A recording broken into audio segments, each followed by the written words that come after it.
নমস্কার বন্ধুরা, আজ হাজির হয়েছি আরও একটি নতুন রেসিপির সাথে। আজকে আমি করে দেখাবো একদমই ভিন্ন স্বাদে পুঁইশাক চচ্চড়ি। পুঁইশাক তো অনেকভাবেই খেয়েছেন, এইভাবে করে একবার আমার মতো করে বানিয়ে খেয়ে দেখুন। আশা করছি আপনাদের ভীষণ ভালো লাগবে।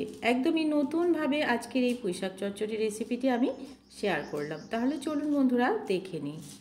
আজকের এই পুঁইশাক চচ্চড়ি রেসিপিটি তৈরি করার জন্য প্রথমে এদিকে কড়াইতে আমি দিয়ে দিয়েছি সরিষার তেল। এবারে এখানে ডুমো ডুমো করে কেটে রাখা 250 গ্রাম কুমড়ো আমি প্রথমে লবণ আর হলুদ দিয়ে একটু লাল লাল করে ভেজে নেব। যতক্ষণ না লাল রং ধরে যাচ্ছে ততক্ষণ কুমড়োটাকে একটু ভেজে নিতে হবে। দিয়ে দিলাম হাফ টিস্পুন লবণ আর দিয়ে দিলাম হাফ টিস্পুন হলুদ গুঁড়ো দিয়ে এবারে কুমড়োটাকে ভেজে নেব।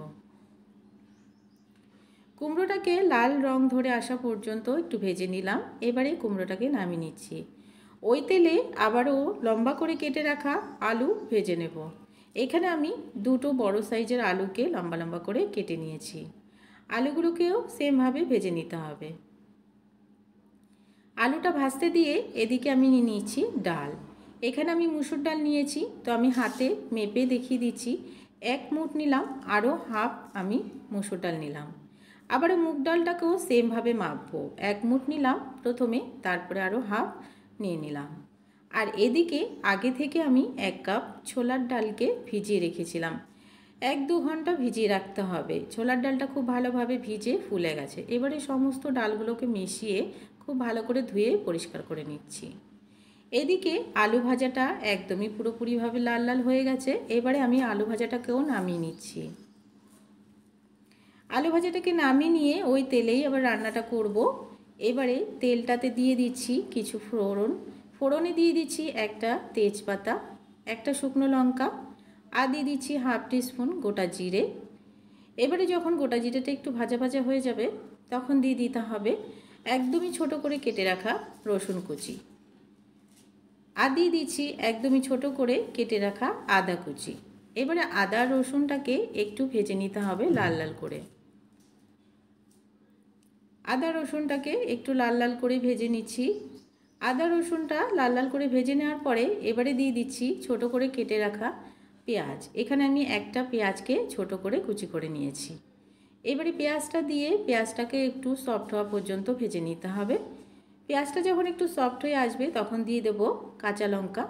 এখানে আমি কাঁচা লঙ্কাগুলোকে ছোট করে কেটে নিয়ে দিয়ে দিলাম। এবারে কাঁচা লঙ্কাটা দিয়ে একটু ভেজে নিয়ে আবার একটু নাড়াচাড়া করে এবারে দিয়ে দেব আগে থেকে যে ডালটা আমি ধুয়ে পরিষ্কার করে রেখেছিলাম ডালটা দিয়ে খুব ভালো করে ডালটাকে একটু নাড়াচাড়া দিয়ে 6 থেকে 7 মিনিট পর্যন্ত একটু ডালটাকে ভেজে নিলাম।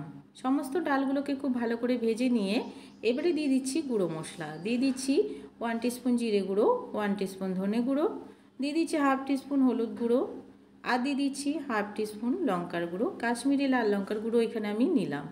এবারে দিয়ে সমস্ত মশলাগুলোকে খুব ভালো করে একটু ডালের সাথে নাড়াচাড়া করে নিয়ে একটু জল দিয়ে দেবো। যেহেতু গুঁড়ো মশলা দিয়েছি, গুঁড়ো মশলাগুলো পুড়ে যাবে, সেই কারণে দিয়ে দিতে হবে একটু জল। জলটা দিয়ে আবারও একটু খুব ভালো করে ডালটাকে একটু নাড়াচাড়া করে কষিয়ে নেব। ডালটা যখন খুব ভালো করে মশলার সাথে একটু কষিয়ে নেওয়া হয়ে যাবে সেই পর্যায়ে দিয়ে দিতে হবে পুঁইশাক। এখানে আমি হাফ কিলো পুঁইশাক কেটে ধুয়ে পরিষ্কার করে নিয়েছি। পুঁইশাকটাকে এবারে দিয়ে দিলাম। এবারে পুঁইশাকটাকে নাড়াচাড়া করে একদমই সফট হওয়া পর্যন্ত একটু রান্না করে নিতে হবে। পুঁইশাকটাকে নাড়াচাড়া করে একদমই সফট হওয়া পর্যন্ত একটু রান্না করে নিয়ে আগে থেকে ভেজে রাখা আলু আর কুমড়োটা দিয়ে দিলাম। আলু আর কুমড়োটাকে এবারে সমস্ত কিছুর সাথে একটু মিক্স করে নেব, যেন সমস্ত মশলাগুলো আলু আর কুমড়োর মধ্যে খুব ভালো করে চলে যায়। ডালটা আমাদের প্রায় 50% সেদ্ধ হয়ে গেছে। আরও কিছুক্ষণ রান্না করতে করতে ডালগুলো সেদ্ধ হয়ে যাবে। কোনো রকম আগে কিন্তু ছোলার ডালটাকে সেদ্ধ করে নেওয়ার কোনো প্রয়োজন নেই। এভাবে রান্না করতে করতেই দেখবে ছোলার ডালটা সেদ্ধ হয়ে যাচ্ছে।